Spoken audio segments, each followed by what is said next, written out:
"She can't even read," her stepmother sneered, and the whole long dinner table at Wrexhall heard it.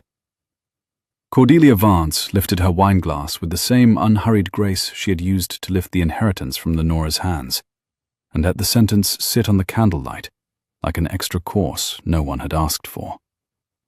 Lenora did not flinch. She set down her spoon, aligned it precisely with the rim of her plate, and let the silence widen until the men along the table had to clear their throats one by one. At the head of the table, the Duke of Rexhall did not laugh. He did not even glance at Cordelia. His eyes, grey-green in the candlelight, the colour of weather over the Yorkshire moors, moved from Lenora's hands to her face, slowly, the way a man examines a letter he was told contained nothing of consequence. He lifted a finger to his steward, murmured 3 words Lenora could not catch, and rose from his chair. "Forgive me," Henry Ashbourne said to the table. "I have an errand that will not wait. I should be glad of Miss Vance's company in the library for a quarter hour, if her stepmother can spare." Cordelia opened her painted mouth. "It is not a request," the Duke said pleasantly. "Miss Vance, if you would." He did not offer his arm. That would have been a confidence the candlelight did not yet permit.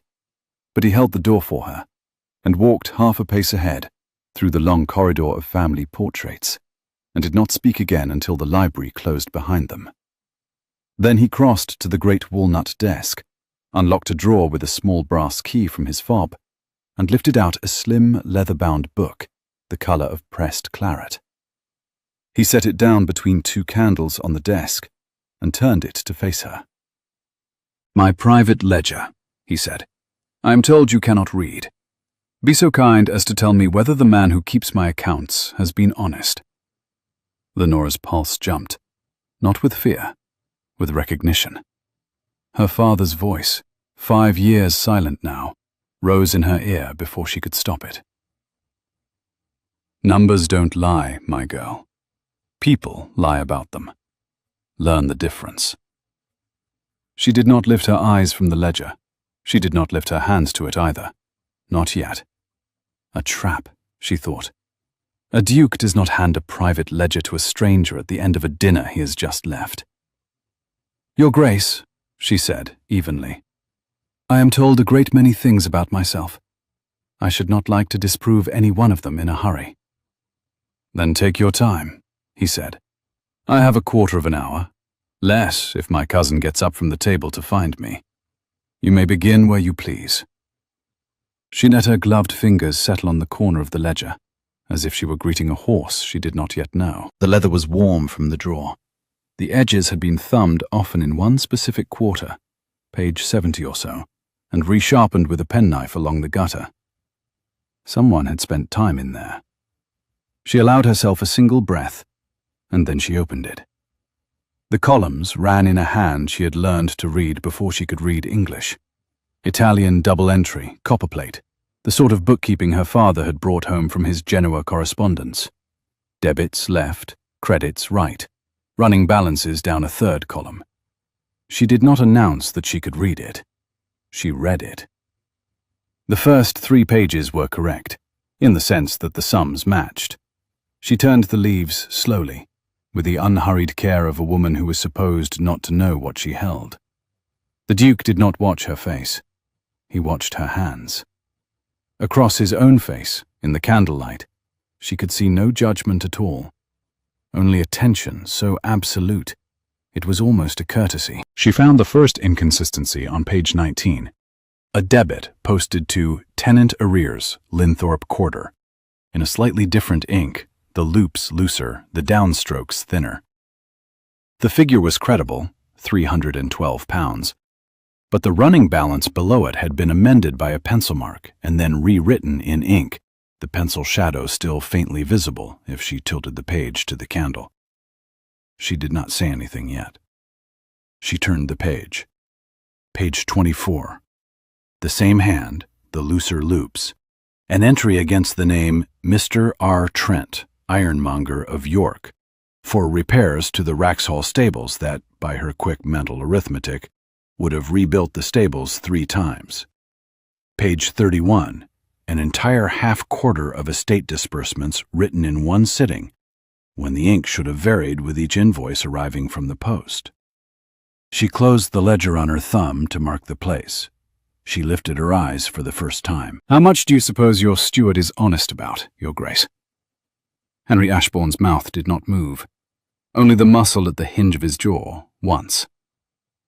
Tell me, he said. Page 19, Lenora said. The Linthorpe arrears were posted after the running balance was already entered. The pencil shadow is still on the page. Someone wrote the figure in, then amended the balance to suit. He has been doing it most quarters, by the look of the gutterware. That is where his thumb has gone in and out. The actual loss is not on page 19. The actual loss is in the small entries he hopes he will not check. The ironmonger's invoices on page 24 would have rebuilt your stables thrice. The half-quarter on page 31 was written in one sitting, in one ink. I should be surprised if your steward has not been quietly draining you for 2 years. There was a silence in which she could hear the library clock and the small hiss of a candle that needed trimming. The Duke repeated the figure quietly, as if testing it for weight. 2 years. She told him it was a guess only. He asked her what her guess came to in pounds. Lenora hesitated. Then she did not. Between 2,000 and 3,000 a year, Your Grace, if he is greedy. Half that if he is clever. I would need an hour with the receipts and a quarter hour with whoever signed for the iron, to be certain. And you cannot read, he said. It was not a question. It was not quite a smile, either, but the corner of his mouth had moved at last. My stepmother, Lenora said carefully, considers cursive correspondence the only literacy that signifies. I do not write a graceful invitation. I do not turn a clever French phrase at a card table. My father, before I lost him, taught me ledgers. He was a wool merchant. He believed numbers were the only things that could not be made to lie about you.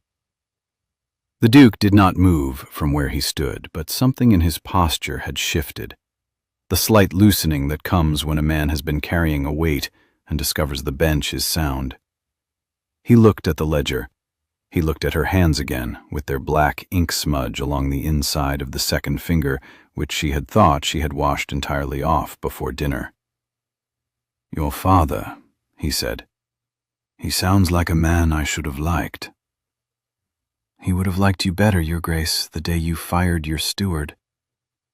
This time it was a smile, brief, but it reached his eyes. Tomorrow, he said.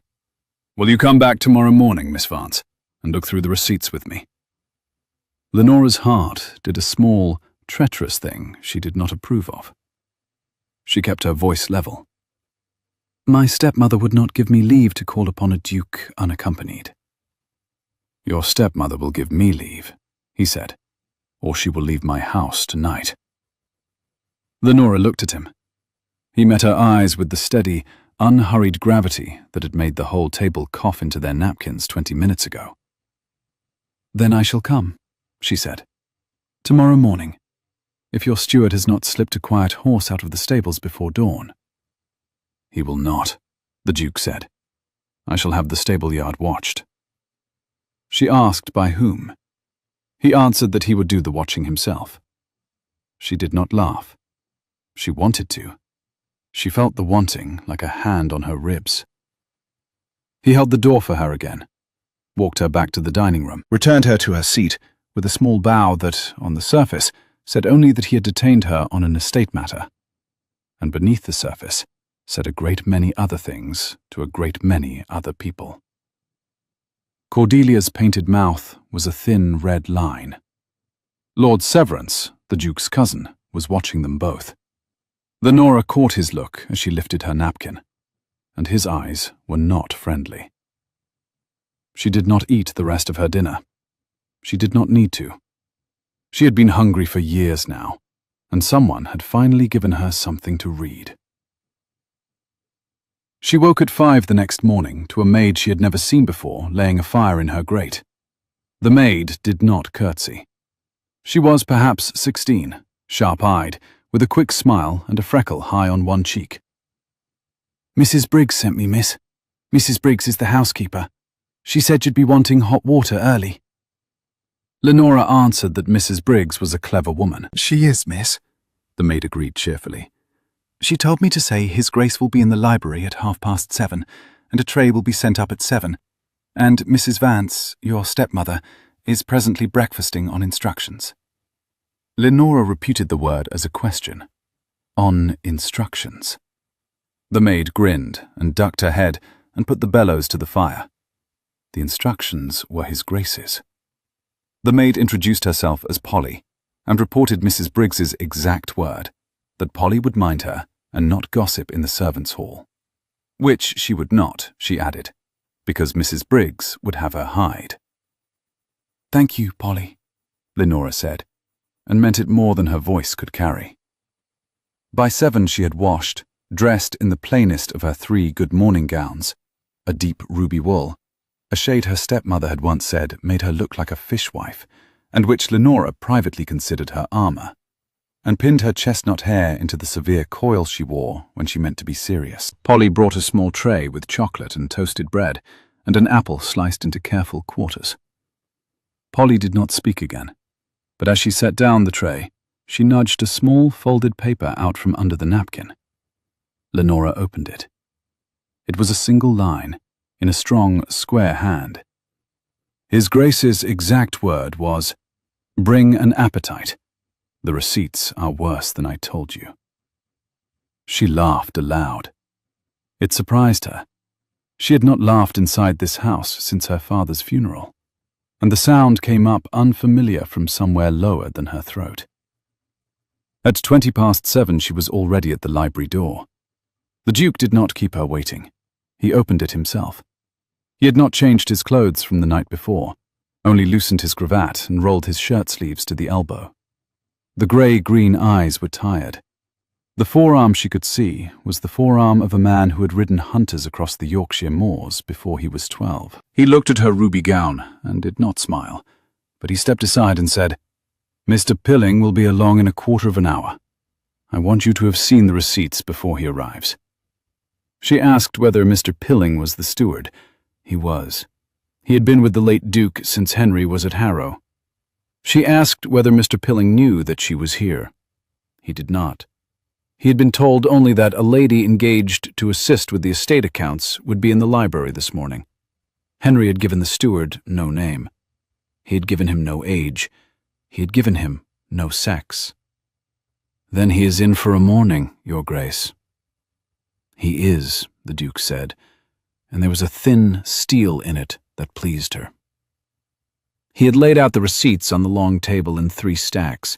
He had not arranged them, only pulled them from the locked deed boxes in the order he had found them. Lenora moved a chair, sat, and began. She did not look up for half an hour. When she did, she found that he had been watching her with an attentiveness she had felt without naming. He did not apologize. "Your steward is not clever," she said. "He is greedy and lazy and old. He thought he would never be checked because the last Duke did not check in, and the new Duke would be too grand to learn how to." He answered that he was not too grand. She told him she could see that. He asked her for her number.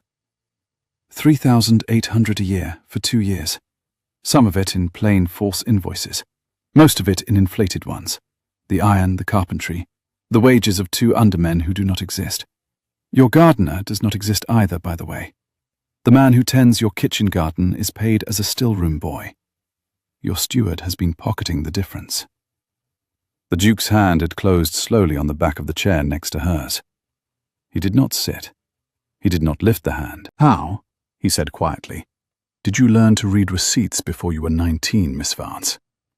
"I was 16, Lenora said, "and my father was not a Yorkshire wool merchant by accident. He had been the 3rd son of a Cumbrian landowner who turned him out for being clever. He kept his own books because the man he hired to keep them had been pocketing him for 6 years before he noticed. He swore that no daughter of his would marry a man who could rob her, and he set me at his desk every evening from my 10th year and made me read his ledgers aloud while he listened. By the time I was 15, I was correcting his shillings before he caught them. He was lost to me when I was 21. The man my stepmother married within 7 months had been one of my father's commercial rivals.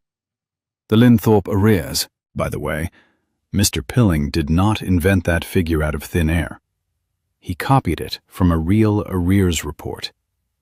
He picked a number a duke would not check. Henry Ashbourne lowered himself at last into the chair next to hers. He did not put space between them. He sat close, the way men sat with men when they meant to do business. "Miss Vance," he said, "what did your stepmother do with your inheritance?" "She buried it under a sentence," Lenora said. "She told my father's solicitor I was not of sound mind to manage it. She had a London physician sign a letter to that effect, which the solicitor accepted because his bill from her was promptly paid. She's been drawing on the interest for 5 years. She tells the county I cannot read because the county will not check her. She is here this week because she imagines me a marketable inconvenience and you a credulous bachelor with too much country for an heiress to swallow." "I am not credulous," he said. "I am not a bachelor by choice, only by neglect of the calendar. And I do not, as it happens, find you inconvenient." He was looking at her hands again. He did not lift his own. Lenora set down her pencil. Outside the library door, footsteps approached down the marble corridor. "Mr. Pilling," the Duke murmured. "Your Grace," Lenora said quickly. "May I ask one thing before you have him in?" He answered without lifting his eyes from the door that you might ask him anything. "Do not let him see I have already read the ledger. Let him sit with it for 10 minutes and tell you the figures of his own choosing. Then you will know which lies he chooses first. The first lie a thief chooses is always the one he most depends upon." The Duke's eyes had gone very quiet, the colour of weather turning. He inclined his head, only an inch. The door opened. Mr. Pilling came in. Mr. Pilling was the Duke's father's age, which was no longer the Duke's age. He was a tall, narrow man, white-haired, with a long, pale face composed in lines of professional gravity. He carried a quill case under his arm and a leather portfolio in both hands, and a quietly furious set to his mouth that he was trying not to let show. He looked at Lenora. He looked at the Duke. He looked, very briefly, at the ledger open on the table between them. The professional gravity tightened by exactly 1 notch. "Your Grace," he said, "forgive me. I was not informed." "I have engaged Miss Vance to assist me with the accounts," the Duke said. "She has been so good as to begin already. Please sit, Mr. Pilling. I should like you to walk me through the quarter just past, in your own time." "Your Grace, I should be more comfortable, Mr. Pilling, if you would sit." Mr. Pilling sat. He began, as Lenora had hoped he would, with the Linthorpe arrears. The next hour was the slowest piece of theatre Lenora had ever watched, and one of the most satisfying. Mr. Pilling presented his figures in the unhurried cadence of a man explaining the obvious to a child. The Duke listened. He asked, twice, for a number to be repeated. He did not interrupt. He did not query. Lenora kept her face perfectly still and her pencil moving over a clean sheet, ticking the boxes she had already privately marked. The third quarter hour was the worst for Mr. Pilling. The fourth was a small mercy. When at last he set down the portfolio and reached for the carafe of water on the table, his hand had begun to tremble in a way he was trying very hard to keep from his face. "Thank you, Mr. Pilling," the Duke said. "That was very clear. Miss Vance, perhaps you would summarize for Mr. Pilling what you have found in the ledger." Mr. Pilling went grey. Lenora did not look at him.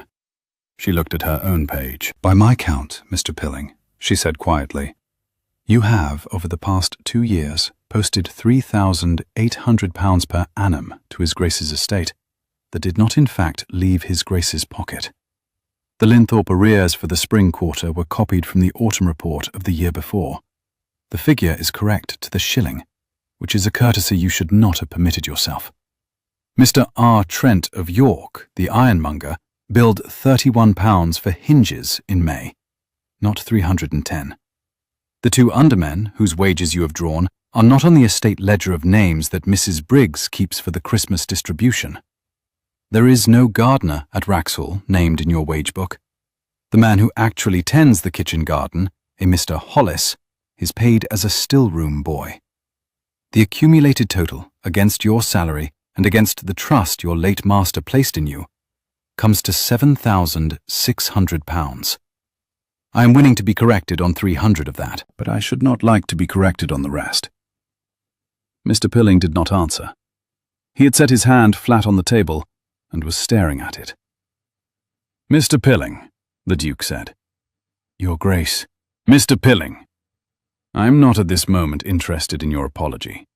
I am interested in three things. Where is the money? Who else knows you have been taking it? And how soon may we have a written confession in your own hand to deliver to my solicitor?" Mr. Pilling lifted his face. His eyes, pale, watery, flickered once toward Lenora and back to the Duke. There was a moment in which Lenora saw him gather the last shreds of professional cunning around himself. "Your Grace," he said carefully, "with respect, the lady has produced a most ingenious arithmetic, but I am bound to say it is the arithmetic of a young person who has read a few merchants' books and presumes herself a clerk. Mrs. Vance herself has told me her stepdaughter is not entirely to be trusted with sums of this kind." The Duke went very still. "Mr. Pilling," he said, "when did Mrs. Vance discuss her stepdaughter with you?" A pause too small for Mr. Pilling to mend. In passing, Mr. Pilling answered, "At dinner." The Duke pressed him gently. "At this dinner, the previous evening?" Mr. Pilling assented. The Duke noted aloud that Mrs. Vance had sat between Lord Severance and the chaplain, neither of whom was the steward. The silence that followed had a different texture from the one before. Lenora felt the air change. "Mr. Pilling," the Duke said, very evenly, "you will sit there. You will not move. Polly," he raised his voice exactly the small amount required, "will you ask Mrs. Briggs to step in, please?" Polly had been in the corridor with a tray. She did not curtsy, but the door clicked shut and the marble of the corridor took her quick footsteps east, toward the housekeeper's room. Lenora watched Mr. Pilling. Mr. Pilling watched the ledger.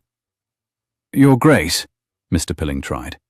"I beg—" "Mr. Pilling, you have answered a question I had not yet asked. Sit. I have a longer one to ask you in a moment." By 11 that morning, two things had happened that Wrexhall had not seen in a generation.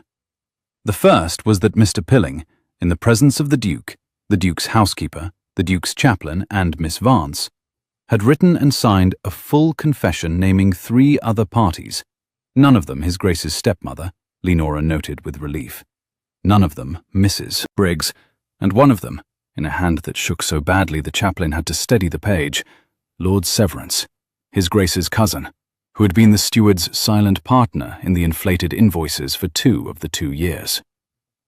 The second was that the housekeeper, having read the confession aloud to herself at the table, had set it down, looked at the Duke, and said, in the steady voice that had run his Grace's house for 30 years, "His Grace's exact word was, when he came into his title, that he would put the place to rights. If it suits you, Your Grace, this is the morning." Henry Ashbourne had nodded. He had thanked Mr. Pilling for his cooperation.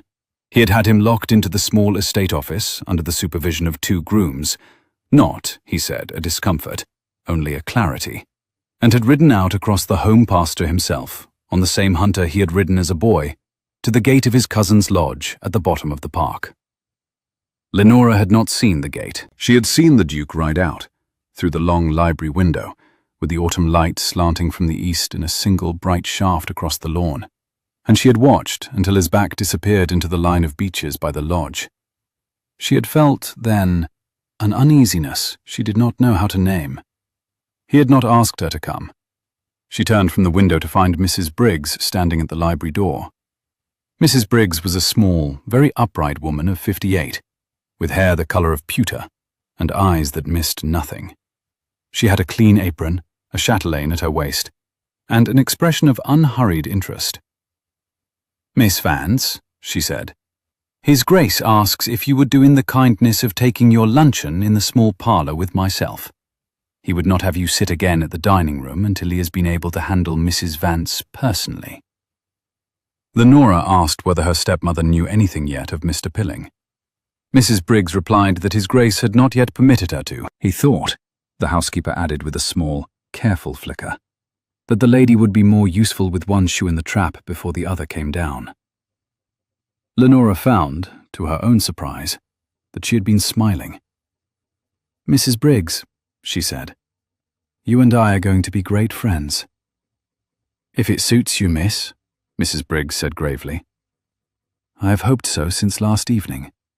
Polly, if I may add, considers you a great curiosity, but it is the proper sort of curiosity. She is a clever girl." "She is."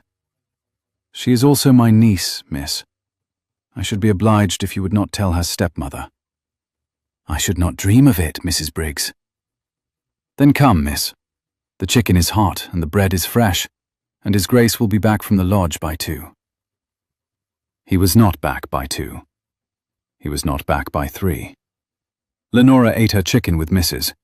Briggs in a small panelled parlour she had not known existed, and learned in the course of 40 minutes that the late Duke's wife had been a Wensleydale farmer's daughter who married for love and never lost her vows, that the chaplain had been at Harrow with the new Duke and was no fool, that Lord Severance had been at the lodge for a fortnight and had let it be known in the servants' hall that the new Duke would not last a year as Master of Wrexhall, for he wants steadying, and the cousin who steadies him will steady the estate, and that the new Duke had, on the night of his uncle's funeral, sat in the library until 3 in the morning with a single candle and the estate ledger open on his knee, looking for the leak he could feel, but not yet name.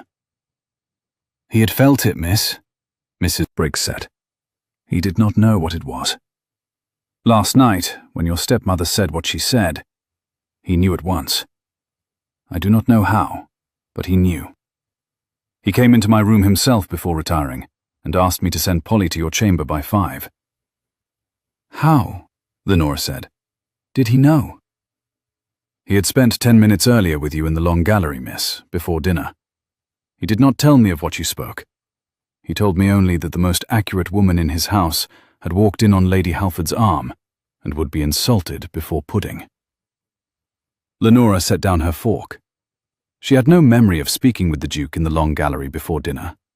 She had a memory of a tall man crossing the gallery as she had been examining a hunting print on the wall, a wool market scene she had recognized at once as Halifax, in the year of her father's last great contract, and remarking quietly that the engraver had got the angle of the cloth tables wrong. She had answered, without thinking, that the engraver had also got the date wrong, because the great market sheds had been rebuilt the year before that print pretended to record. She had not turned. She had not seen his face. She had assumed him to be one of the Duke's land agents. That was His Grace, miss. He had come down early, because the new master always does, to make sure the wines were where they ought to be." Lenora sat for a moment, looking at her plate. She felt, unexpectedly, the small, careful heat that comes up under the ribs when one has been seen exactly as one is. It was 4 when the Duke returned. She heard the horses on the gravel first, and then the boots in the hall, and then his voice, quieter than she expected, but lower pitched, the way a man's voice goes when he has been speaking for 2 hours. He did not come to the library. He went to his bookroom, where Mr. Pilling was still under guard. He stayed there for a quarter of an hour. Then he came to the small parlour and asked Mrs. Briggs if she would be so kind as to leave him with Miss Vance for a moment. Mrs. Briggs left and closed the door behind her with the particular precision of a housekeeper who has been on her feet since 5. The Duke did not sit. He stood by the small fire with one hand on the mantel and looked at it, not at Lenora. He told her the cousin denied everything. She had expected he would. He has, however, signed nothing yet. I have left him in his lodge with my chaplain and a magistrate. I have a strong suspicion that by tomorrow morning he will sign, rather than be presented at quarter sessions." She asked whether he truly would sign. The Duke gave her his reasons quietly. The cousin had a wife and 3 small children at Wrexhall Lodge. He had debts at 3 London clubs that Henry could settle if he chose, and that he would settle if the man put pen to paper. The cousin cared about his children. He did not care about the truth, but he cared about the children. "That is," she searched for the word, "a quiet sort of mercy, Your Grace." "It is the only sort I have learned how to do," he said. "I am not a sentimental man. I am a man who would rather have the matter mended than punished." He turned at last from the fire to face her. The grey-green eyes had not lost the tiredness. They had gathered around it some other thing she did not yet know how to name. "Miss Vance," he said, "I owe you a great deal. I had not meant to ask you anything further today, but I shall, if you will permit it. Your Grace, will you take the seat at my long table tonight, on my right hand? My cousin's seat. I should like the house to see it. I should like your stepmother to see it. I should like, in particular, the man my cousin has been writing to in London for the last 6 weeks, to hear of it before the post leaves the village tomorrow morning." Lenora's pulse again, that small, treacherous thing. "I have not the gown for it, Your Grace." "Mrs. Briggs," the Duke said, with a faint smile that did reach his eyes this time. "Anticipated that. There is a green silk hanging in the dressing-room next to your chamber. It was my mother's. Mrs. Briggs has had it fitted twice this morning by the eye, and she rarely misses on the eye. She would consider it, I am told, a kindness." She began an objection. He cut it off, gently. He was asking her, he said, not requiring her. She told him she would come. He thanked her. He inclined his head. He did not bow. He left the parlour as quietly as he had come, and Lenora sat for some minutes by the small fire and listened to her own heart and decided, severely, that it would behave itself this evening if she had to put it on a leash. She wore the green. The shade was deeper than emerald, peacock almost, and the cut was a cut that had not been fashionable in 20 years and would never be unfashionable. A high waist, a square neck, a long sleeve, a single line of gold thread along the bodice that caught the candlelight without insisting upon it. Mrs. Briggs had let down the hem 2 inches and tucked the bodice in a quarter, and Polly had braided Lenora's chestnut hair into a coil so tight along the back of her head that her stepmother, when she saw it, would know at once that Lenora had been dressed by a servant who had not been answering to her stepmother. She came down the great staircase at 5 minutes before 8. The Duke was at the foot of it. He did not lift his hand to her. He stood with both hands clasped behind him. But when she reached the last step, he said very quietly, "Miss Vance," and offered his arm. She took it. The dining room was already lit. The table had been reset. Lord Severance's place, Lenora marked the small change with a careful glance, was now at the foot of the table, and her own place card had been moved to the chair on the Duke's right. Her stepmother's place had been moved no further down, but her stepmother had been seated already, which was a discourtesy Cordelia would not be able to acknowledge without admitting she had noticed it. Cordelia's face, when she saw the green silk and the chair on the right hand, did not move.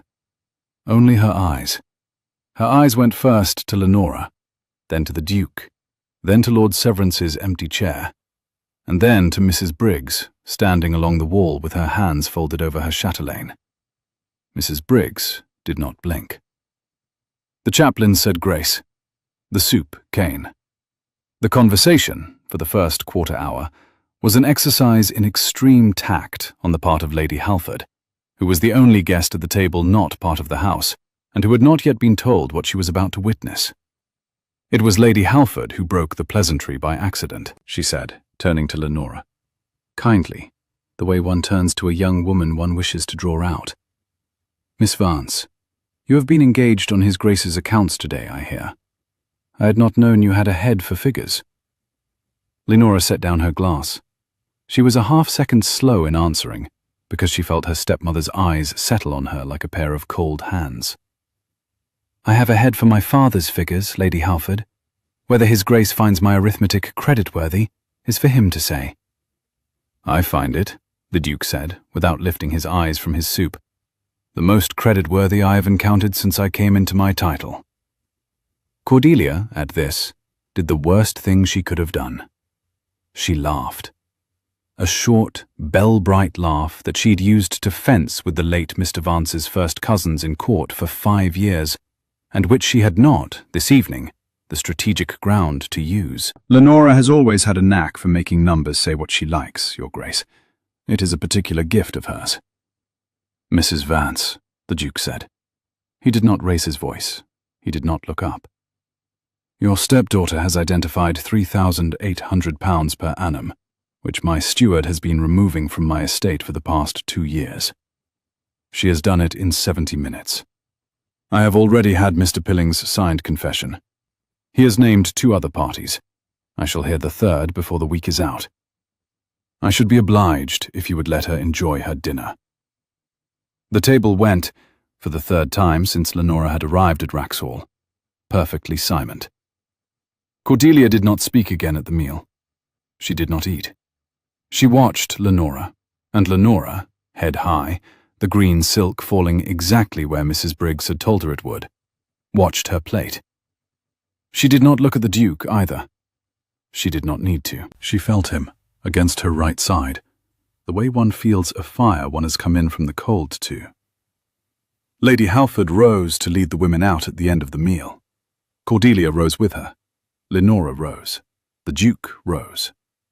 At the door he caught Lenora's hand, only the tip of his fingers under her wrist, the lightest contact a man can offer a woman in a doorway under 15 pairs of watching eyes, and said, very low, 10:30.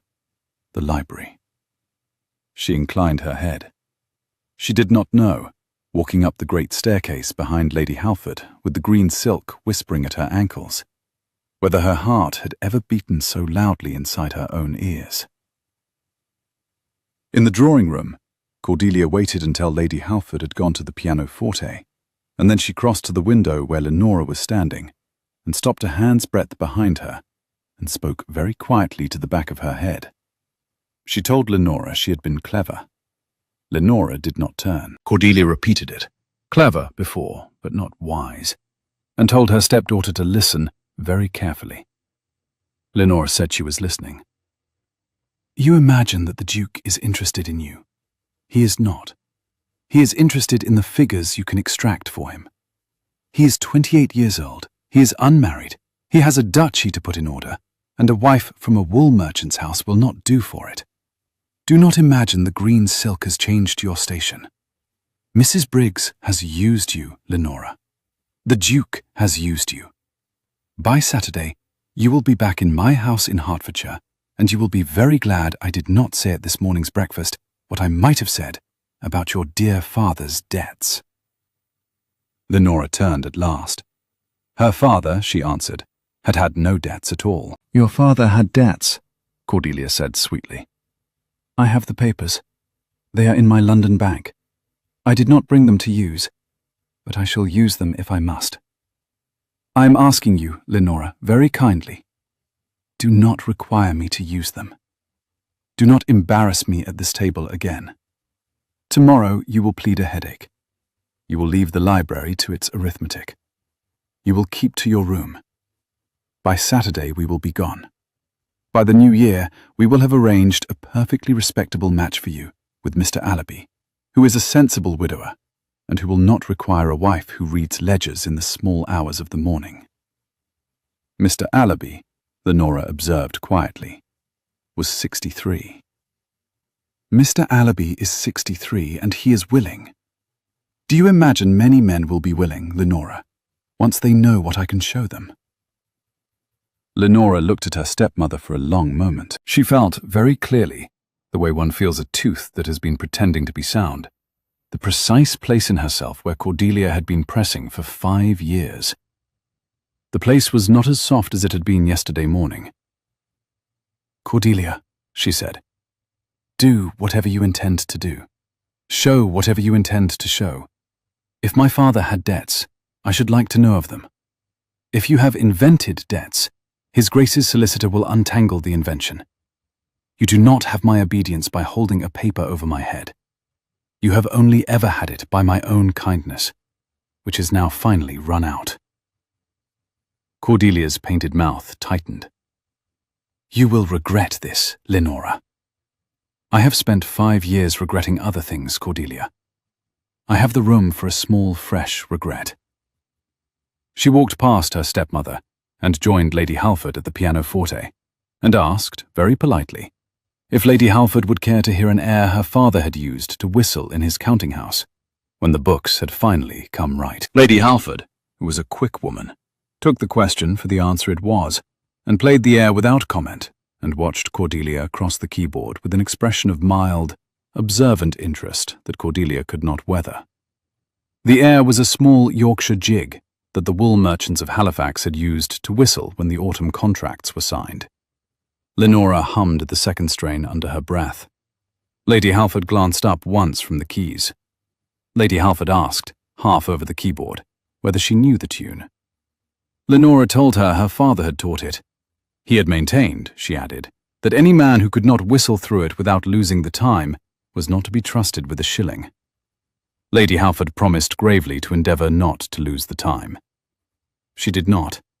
She played the jig through twice, once gravely, once a little faster, and on the second pass, Lenora, who had been standing at her elbow, sang the third strain very quietly. Cordelia, on the small sofa near the fire, lifted her painted mouth as if to speak, and thought better of it.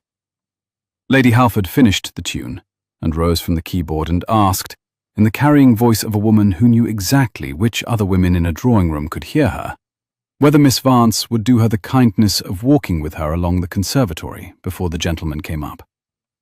Lenora accepted. The conservatory was a long glass passage along the south face of the house, full of orange trees in tubs, and a damp, warm smell of growing things. And at the end of it, there was a small wrought iron bench under a lemon tree.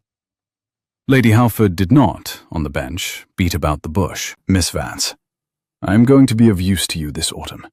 I have decided. My husband has been gone 4 years.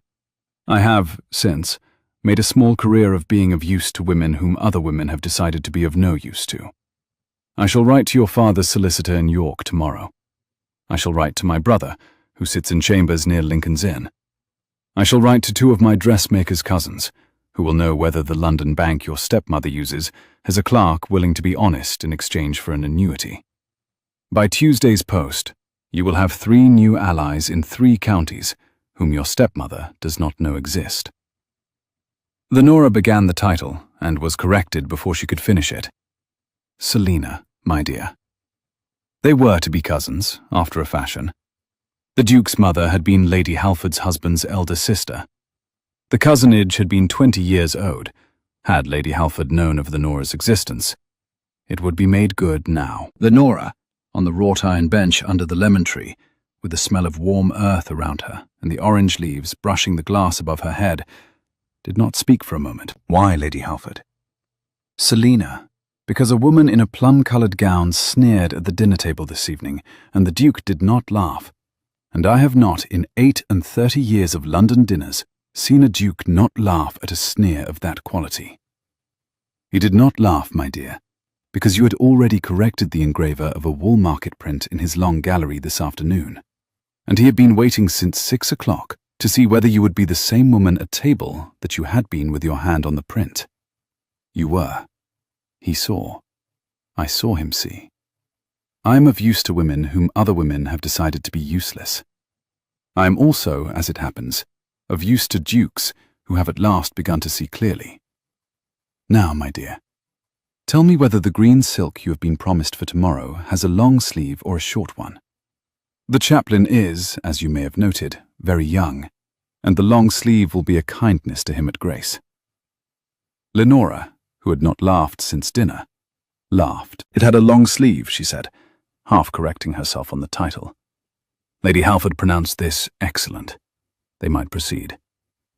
They proceeded back up the conservatory in companionable silence. At the door, Lady Halford paused. "One more thing, my dear. Your stepmother will, before the night is out, attempt to take you aside in the drawing-room and frighten you with paper. She will speak of debts. She has used the same gambit on one of my cousins. Do not, on any account, plead a headache. Tell her exactly what you intend. The woman has no weapon against a woman who will not pretend to be afraid of her.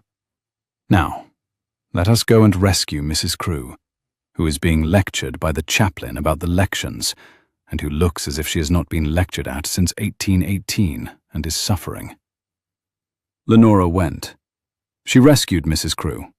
She permitted Cordelia, in due course, the attempt at frightening that Lady Halford had predicted. She had, already, answered Cordelia in the way she had answered her, by the lemon tree, before the question was put. The drawing-room conversation that followed had the rehearsed quality of a play whose ending Lenora alone had read. At 10:25, Lenora excused herself and went, alone, down the long carpeted corridor to the library. On the way, she met Lord Severance. He was coming up the corridor from the smoking-room, brandy glass in one hand, a small folded paper in the other, and his step was perfectly steady, too steady for a man who had been drinking with the chaplain for an hour. He stopped where the corridor narrowed at the marble bust of the second Duke. He did not stand aside. Lenora paused. He smiled. The smile was a smile she had seen in another shape on Cordelia's mouth at dinner. He greeted her by name.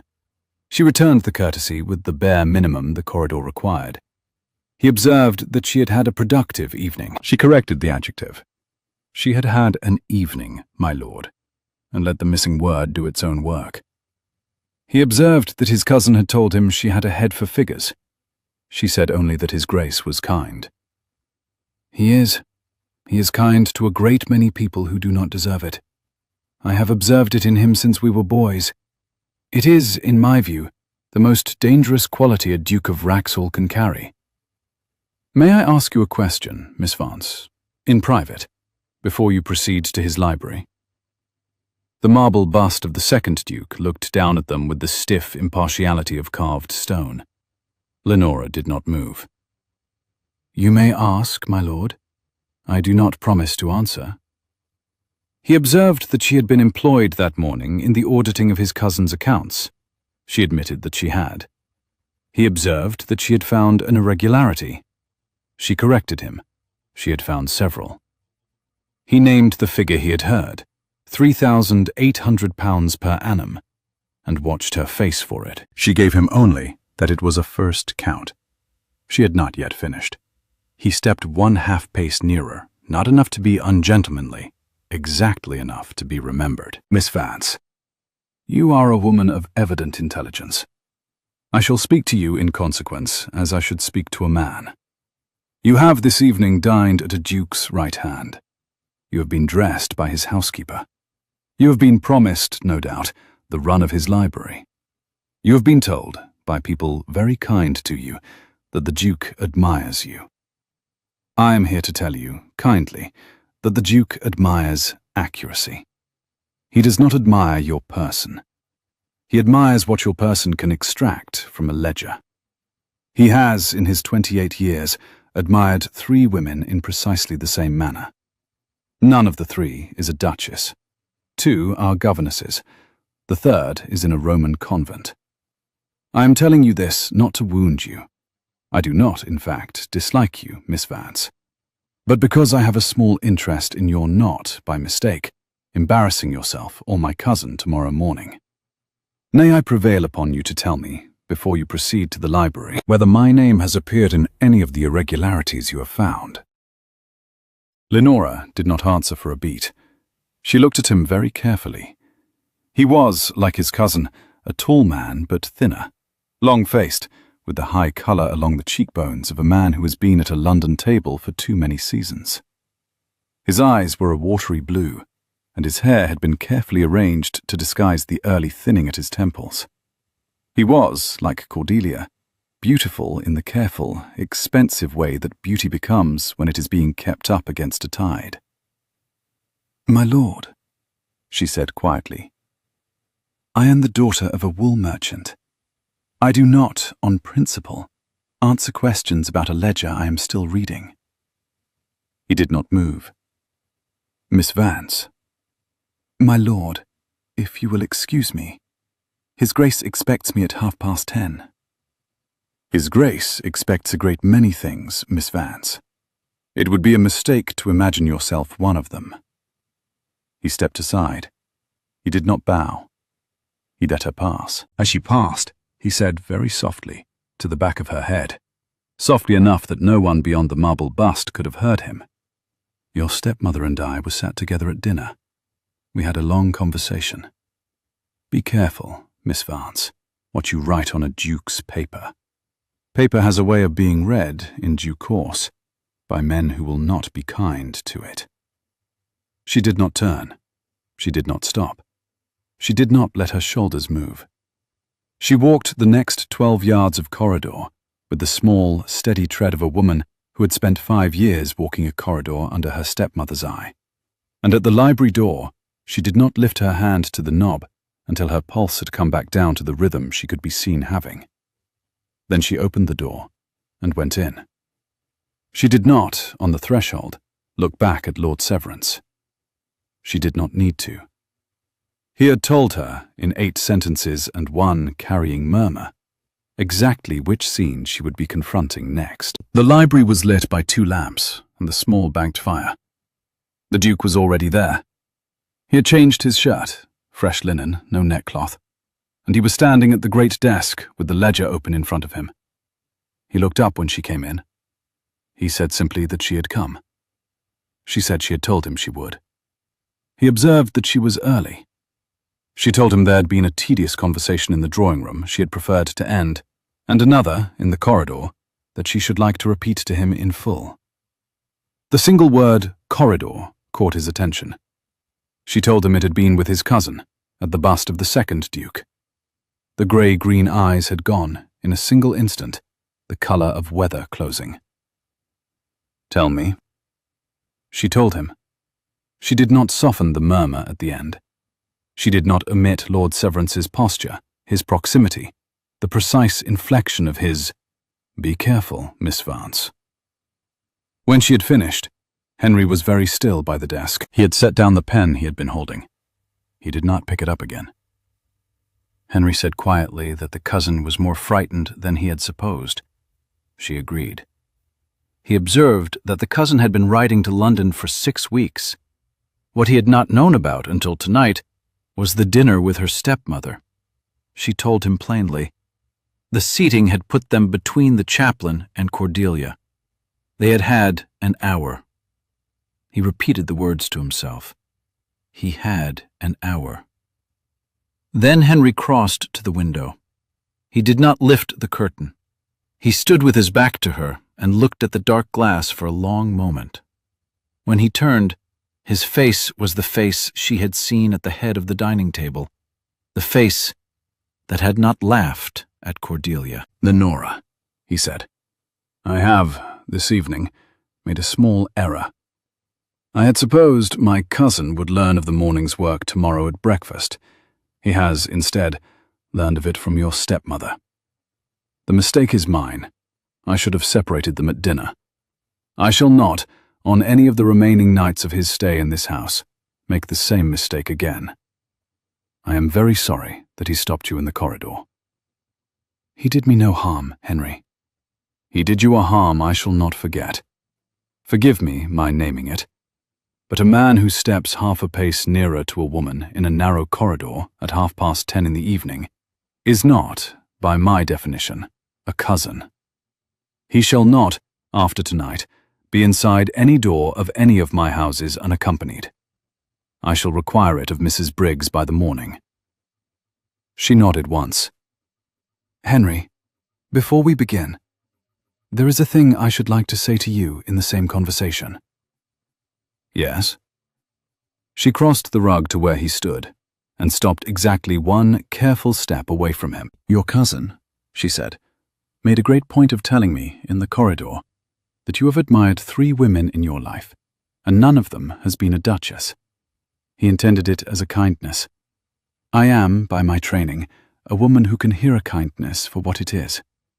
I do not require, Henry, that you ever explain to me the 3 women. I do not require that you ever admire me as a duchess. I am here, in your library, at 10:30, because my father raised me to read a ledger, and because you, this evening, set one in front of me. The rest, whatever the rest is, does not, this evening, need to be named in your library. Only, Henry. Only, he said quietly. Only do not let your cousin's 8 sentences become the inheritance of our acquaintance. Whatever you and I are to be to each other, let it be in figures we have both seen on the page. He did not, for a moment, speak. Then he said, Lenora, that is the most exact sentence anyone has said to me in 6 weeks. It was meant to be. It is also the kindest. It was meant to be. It is also, and this I shall not, in front of the ledger, pretend otherwise, the most ungovernable thing I have heard you say. Then we shall, she said with the smallest dry smile, govern it together. From the desk, with the pen. Tonight, Your Grace, I should like to look at page 60. I have, since dinner, suspected your steward of a second lie I shall not at this hour undertake to articulate without the lamp on it. May we, Henry? He inclined his head. He brought her the second chair himself. He set it close enough to his own that her shoulder, when she leaned over the page, would just touch his arm. He did not look at her. He looked at the ledger. He turned, with his blunt, square hand, to page 60. They worked until the library clock struck the half-hour after midnight. Page 60 was, as she had supposed, the second lie. Mr. Pilling had laid in a small entry for transport of timber from the home woods to the south stable, of £42 in the autumn quarter of the previous year. The home woods, Henry told her, with the small, dry humour that had begun, this evening, to seep through into his voice, had not produced a stick of usable timber for 15 years. The south stable had been rebuilt, the year before that, by his late uncle's order, in stone. The £42, Mr. Pilling's writing crisp, his ink even, had not, in fact, transported anything, anywhere. It had been, by Lenora's quick mental arithmetic, the precise sum of Lord Severance's quarterly subscription at his Pall Mall club. She did not say so aloud. She tapped the figure, twice, with the tip of her pencil. She lifted her eyes to Henry's. He, who had been reading over her shoulder, met her eyes and said quietly, Yes, I see it.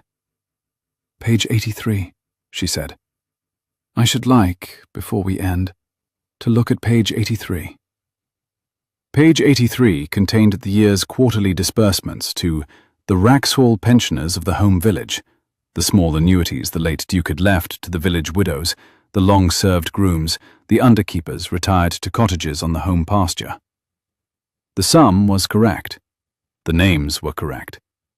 Lenora ran her finger down the list, twice, and then, without comment, turned to the previous year's page 83. The names were not the same. 2 had been added.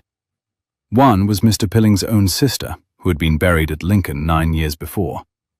The other was a man Henry did not recognize. By the running balance, Mr. Pilling had been drawing each of their annuities, £6 a quarter, £24 a year, into a small private pocket since shortly after the late Duke's last serious illness. Henry's hand, this time, did close on the edge of the desk. He said it once, quietly, half to the page, that the steward had drawn it from the buried. She repeated his words after him as a quiet confirmation. He observed that his uncle was 2 months in his grave. Mr. Pilling, my love, I beg your pardon, Your Grace. Henry, in this room. Henry. Mr. Pilling, when he understood from your housekeeper this morning that you had brought a sharp eye into his ledger, did not have the time to remove the buried names, He had time only to fold his portfolio under his arm and walk up the marble corridor. Henry did not, for a moment, answer. When he did, his voice was very quiet. Lenora, I had not, until this hour, believed I should be capable of cruelty in this matter. I find that I now wish to be. The cousin I shall, by your kindness, settle with paper. The steward who has drawn his living from my late uncle's grave shall not have my paper. He shall have, in the morning, the magistrate.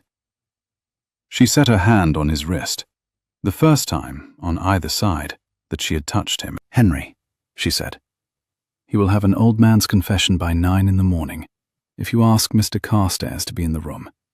Mr. Pilling has spent 50 years in your uncle's service. He has a daughter in the village whom Mrs. Briggs respects. He is, I do not say not punishable, but he is breakable, very gently at this hour.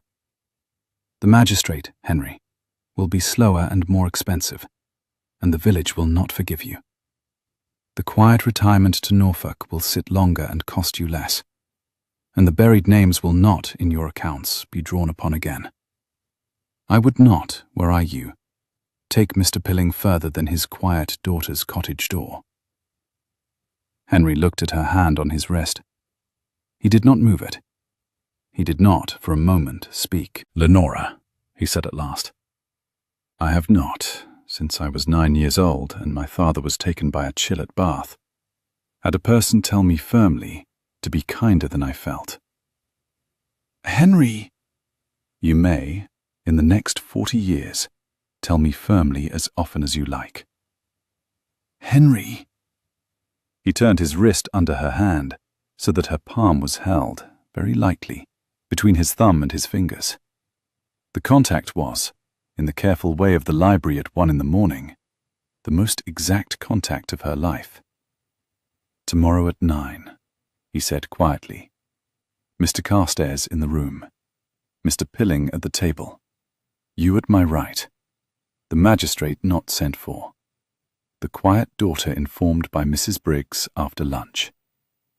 She asked, very quietly, whether he meant truly at his right. He told her at his right. She inclined her head. She did not, yet, look up at him. The clock in the library struck the half-hour. He let her hand go.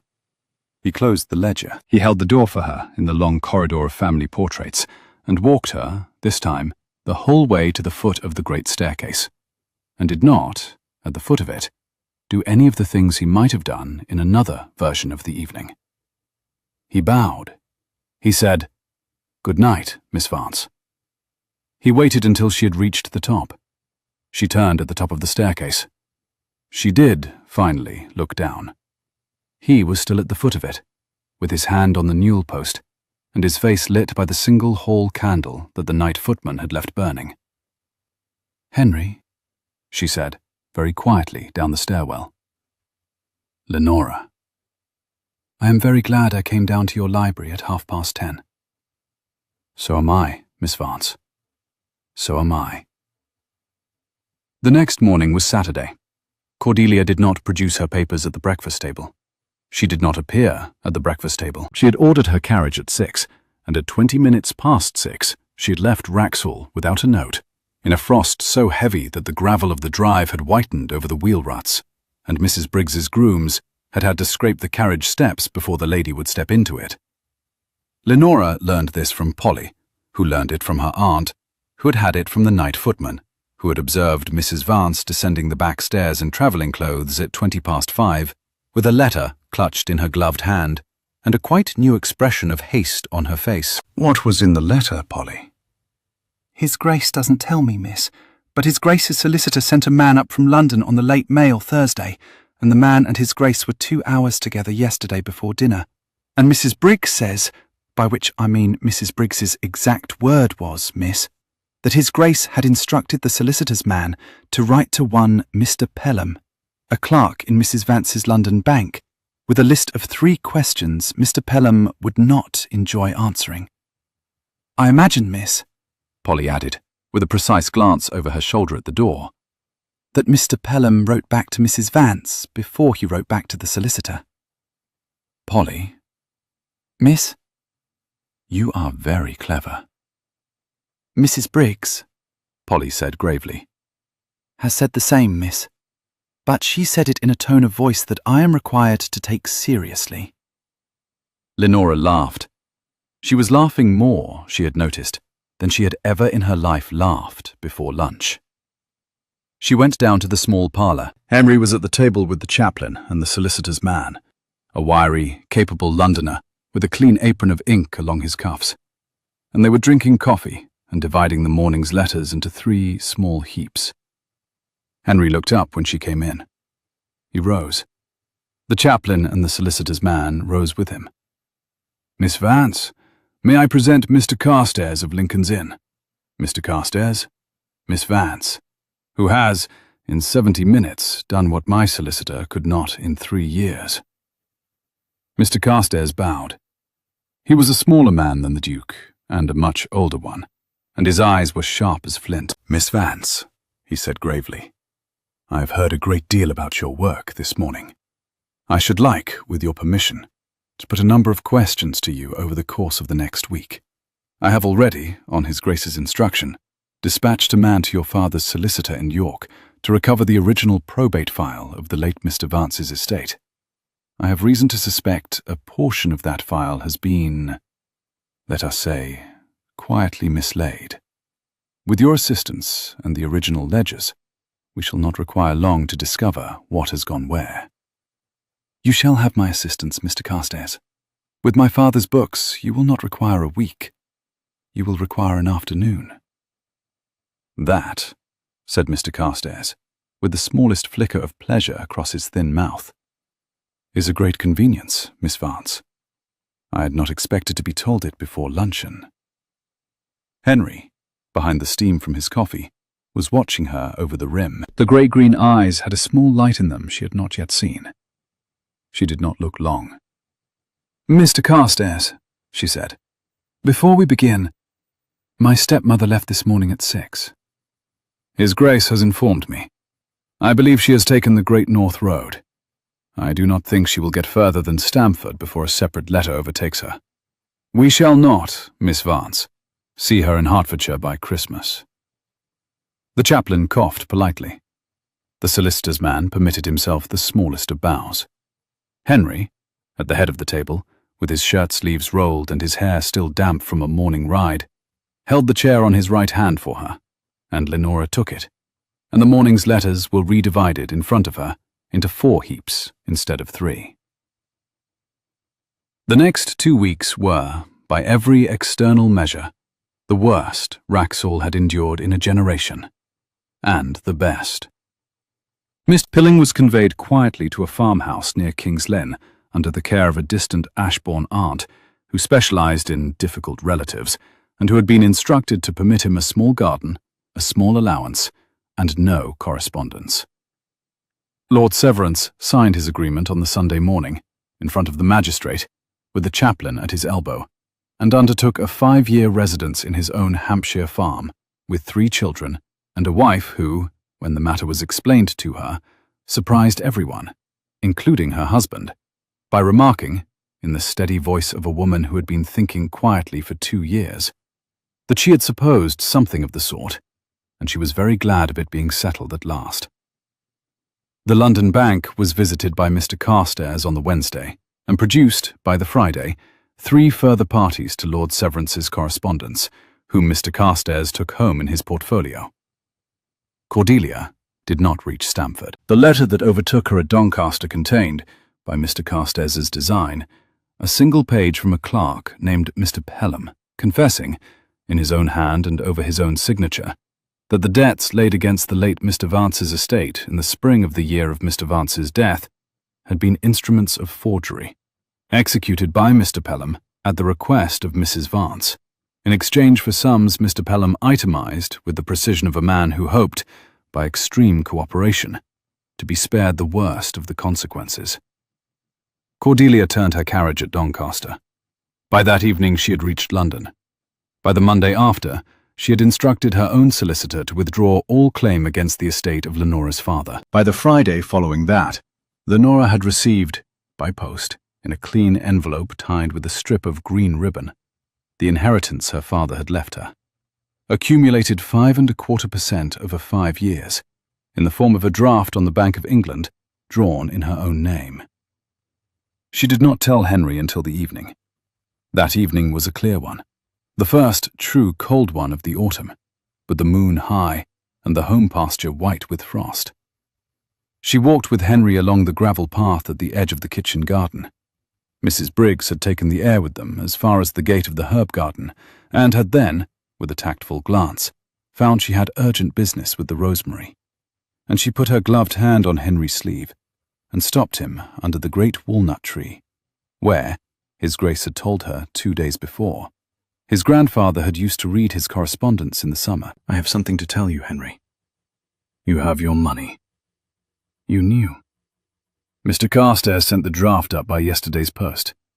I did not open the envelope. I knew the shape of it from the seal. I waited for you to tell me. It is £4,200. It is a good sum. It is the sum my father intended me to bring to a marriage. He stopped walking. He turned to face her on the path. He did not move closer. He did not need to. The moonlight was on her face and on his. Lenora, he said, I had not been waiting for your money. I do not require any part of your money. I have not, this evening, walked you to the walnut tree to ask you about your money. I know, Henry. Do you? I do. I am telling you about it because... She had to draw a small, careful breath. Because I want you to know that whatever I say to you tonight, I am saying with my own £4,200 in my pocket, and not with the gratitude of a woman a duke has saved from a stepmother. He was very still. What do you intend to say to me tonight, Miss Vance? I intend to say to you, Your Grace, that I love you, that I had not intended to love you, that I had intended, in fact, to spend my autumn correcting your steward, vexing your housekeeper, befriending your chaplain, and going home in November with the satisfaction of a woman who had been useful. I intended none of the rest. I cannot help the rest. I have, in the course of 15 days, found out that the place where I am not lonely is the chair on your right hand, and the place where I am not afraid is the library at 10:30, and the place where I am most myself is across a table from you with a ledger between us. I had not thought, Henry, to love anyone. I had not thought to love a duke at all. I find that I love this one. He did not speak for a moment. Then he closed the space between them. He lifted his hand, slowly, the way one moves toward a horse one is just learning, and laid it against the side of her face. His palm was warm in the frost. His thumb traced, once, the small hollow under her ear. Lenora Vance, he said very quietly, I have, since the moment in the long gallery when a woman in a plum-colored gown had not yet sneered at you, been waiting to hear you say the word, my name. I have, since the moment you put your finger on page 19 of my ledger, been waiting for the freedom to tell you what I have just heard you say. I love you. I cannot help it. I had intended to find out whether I loved you over the course of the autumn. I find I have wasted the time. I loved you on Thursday. Henry, I am not asking yet, Lenora. I shall ask in 3 weeks, in the morning, with my chaplain at the breakfast table, and the solicitor in the hall, and the housekeeper at the door. I shall do it properly. I shall do it with notice. I am asking you now only to permit me to kiss you under this tree. She lifted her face. He kissed her, once, slow, careful, under the great walnut tree, with the moon high and the frost white, and the smell of crushed rosemary somewhere behind them where Mrs. Briggs had not quite gone out of earshot. It was not a long kiss. It was an exact one. When he lifted his head, her hand was at his collar, and his hand was still at her cheek. Henry? Yes. In 3 weeks. In 3 weeks. You will ask properly. I shall ask properly. Mrs. Briggs will weep. The chaplain will pretend not to. The solicitor will produce a settlement so neat it will make you laugh. And in the meantime? In the meantime, he said, we shall finish the accounts. We shall plant a hedge of beech along the south boundary which my steward has been meaning to plant for 6 years and never has. We shall write a letter to your father's solicitor in York, thanking him for his services. We shall ride out together as far as Linthorpe, where I shall present you to the tenants my late steward has been overcharging, and I shall enjoy enormously watching them try to decide which of us is the more terrifying. You, Henry. They will choose you. I do not believe they will, Miss Vance. He drew her hand through the crook of his arm and walked her back along the gravel path toward the kitchen garden gate, where Mrs. Briggs was standing with the lantern she had pretended to be using for the rosemary, and a perfectly composed expression that did not, quite, conceal her satisfaction. Mrs. Briggs. Your Grace. Miss Vance and I shall require, in 3 weeks, the small chapel for a quiet ceremony. In 3 weeks, Your Grace. In 3 weeks, Mrs. Briggs. Mr. Carstairs will not have the settlement drawn in 3 weeks, Your Grace. Mr. Carstairs requires 4. Then 4 weeks, Mrs. Briggs. 4 weeks, Your Grace. May I send for Lady Halford? Send for Lady Halford. Send for the bishop. Send for whomever you please. I should like Miss Vance's father's solicitor from York, if he can be persuaded to come. He should be at the breakfast that morning. I believe he was fond of her father, and I should like him to give her away. His Grace's exact word was, Mrs. Briggs began, with a small, very rare flicker of a smile. His Grace's exact word, Mrs. Briggs, was that Miss Vance has spent 5 years being told her father did not love her enough to leave her well. I should like the man who buried him to stand beside her at the chapel, and to know that he did. Will you write the letter tonight? Tonight, Your Grace. She bobbed. She did not curtsy. Mrs. Briggs did not curtsy to her Duke any more than the Duke bowed to her. But she inclined her pewter-coloured head. She did not look at Lenora. She did not need to. The lantern was on Lenora's face. The 4 weeks were a strange, compressed brightness Lenora afterwards remembered as a single long good morning. Henry rode out to Linthorpe on the Monday, with her behind him on a quiet bay mare Mrs. Briggs had brought down from the Yorkshire seat by post-horse, and which had a soft mouth and an easy temper, and which, Lenora was assured, had been broken expressly so that a wool merchant's daughter, who had never sat side-saddle for more than a market day in her life, would not disgrace herself in front of 50 tenants. She did not disgrace herself. The tenants, who had heard, through Mrs. Briggs's careful network of housekeepers and curates' wives, the entire story of Mr. Pilling's confession, and the precise sum the new mistress had recovered from her stepmother, received her with the wary, observing courtesy of country people who had been overcharged for 2 years, and now wished to look at the woman who had stopped it. By the third farmhouse, a great-grandmother of 91 had blessed her, in the formal Yorkshire blessing that ended with the word, keep, and Henry had ridden the rest of the way back to Wrexhall, in a silence Lenora knew, by then, was the silence of a man whose throat would not quite serve him. On the Wednesday, she sat with Mr. Carstairs and a clerk for 6 hours, and helped untangle the Pelham forgeries down to the last shilling. She found, in the process, that her father had not only left her £4,200, he had left her, in a sealed cipher she had not known existed until she had set her thumb upon the letter, the legal title to a small parcel of land outside Halifax, which had been intended for her wedding portion, and which Cordelia had not even known to claim. The parcel, 3 fields and a stand of beech sloping south, produced £200 a year in pasture rents. Mr. Carstairs valued it at £800 outright. My father, Lenora said, did not, in fact, suffer fools. He did not, Miss Vance, Mr. Carstairs agreed gravely. Nor does his daughter. On the Friday, she walked the south boundary with Henry and 3 estate carpenters and chose, herself, the line of the new beech hedge. She did not allow it to be planted in a straight Roman row, the way the carpenters proposed, because, she explained patiently, a hedge laid in a straight line betrayed itself in 20 years. A hedge laid with a slight intentional curve over the slope of the field became, after 20 years, indistinguishable from a hedge planted in 1500. The carpenters glanced at one another and at the Duke. The Duke laughed.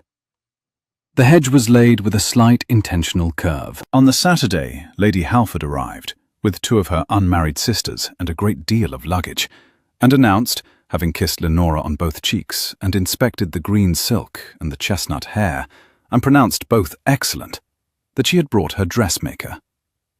You will not, Miss Vance, be married in a duke's mother's silk. I had thought.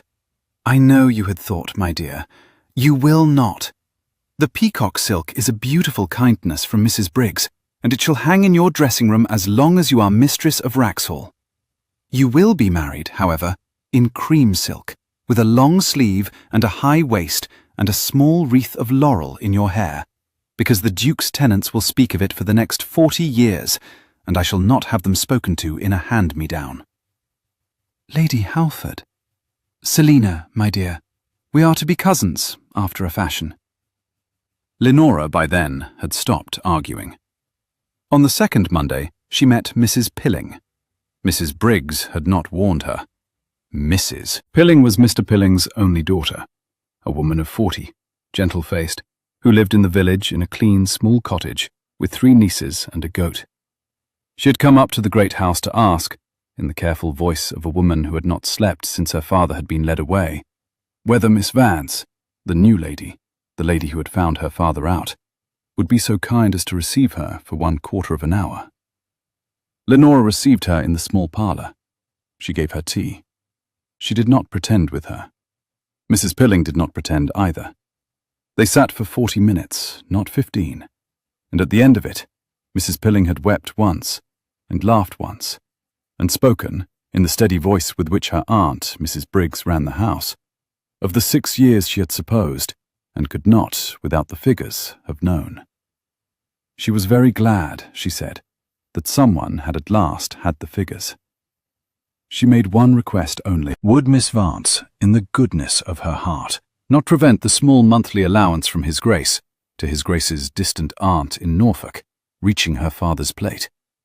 Her father was an old man. He had not been wholly a wicked one. The small allowance was his last dignity. Lenora promised that she would not prevent it. Mrs. Pilling went back down the hill on her stout shoes, with her shoulders 3 degrees lower than she had come up the hill. Mrs. Briggs, who had been listening from the corridor, where she had pretended to be looking for her chatelaine key, came in and did not say anything for a minute, and then said, very gravely, that this was one of the marks by which she had learned to tell mistresses of Wrexhall from women in green silk.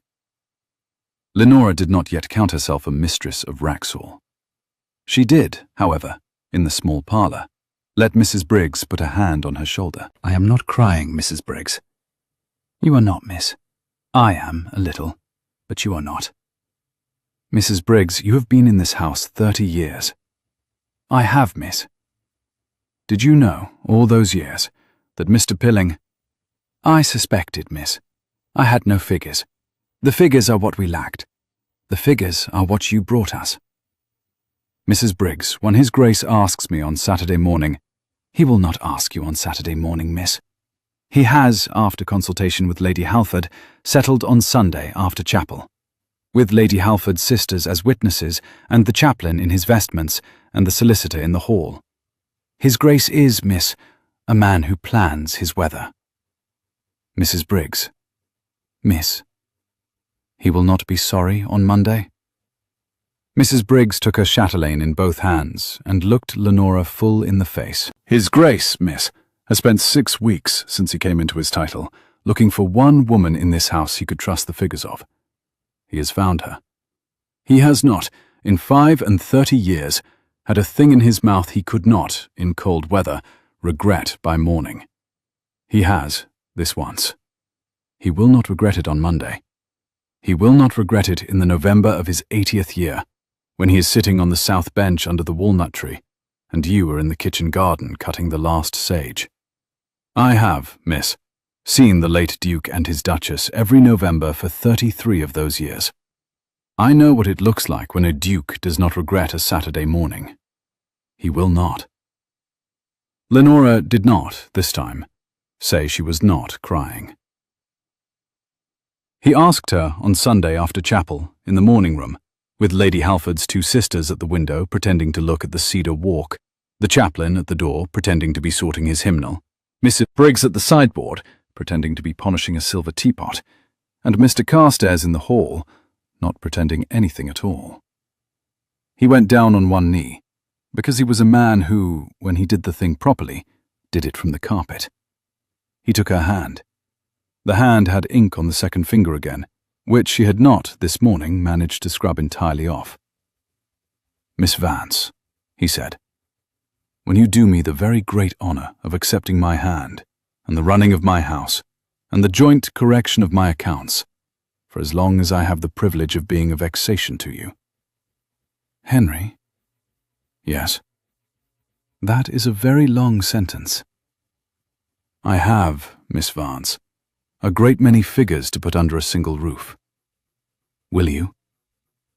"I will, Henry." He rose.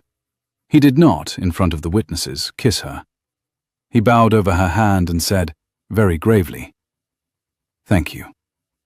And the chaplain dropped the hymnal, and Mrs. Briggs set down the silver teapot, and Lady Halford's youngest sister at the window squeaked once and was immediately silenced by the elder, and Mr. Carstairs in the hall said, in a very dry tone that carried clearly through the open door, "His Grace's settlement, Mrs. Briggs, may now be unsealed." It was unsealed at breakfast.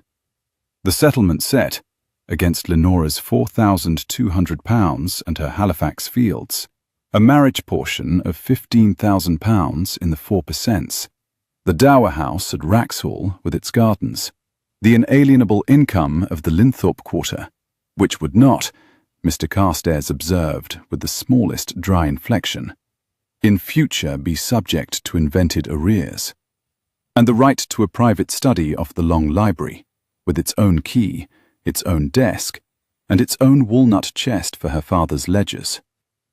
The settlement was, by the standards of a duchy, modest. By the standards of a wool merchant's daughter, who had spent 5 years believing her father had left her nothing, it was the precise shape of justice.